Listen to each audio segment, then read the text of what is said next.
This is a Royale can vendor.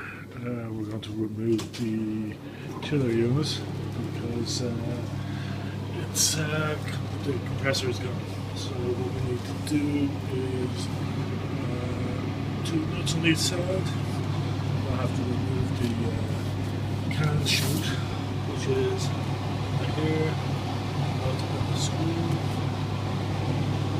Remove this plate.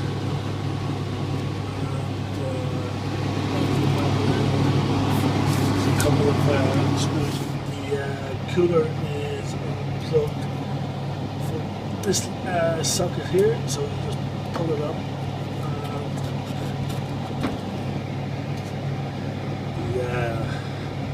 Take the lid off, so now the fridge can be fully taken away. There's a couple of nuts and screws just here that need to be removed as well. So what's on there disconnected, this whole unit should actually just slide forward. Take the top cover off, disconnect the evaporation hose. Just be careful when you're taking off the shoes here.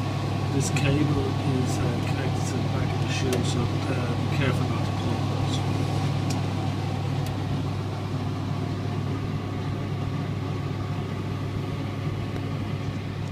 Okay, once you have the 4 screws taken out holding the evaporator on, there's also 2 clips just mounted up here that need to be removed to stop the two.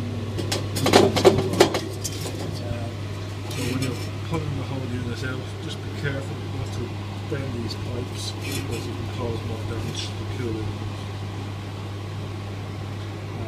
I have the plug is connected, everything's in there, so the whole fridge should just slide out. Be careful just lifting the handles out.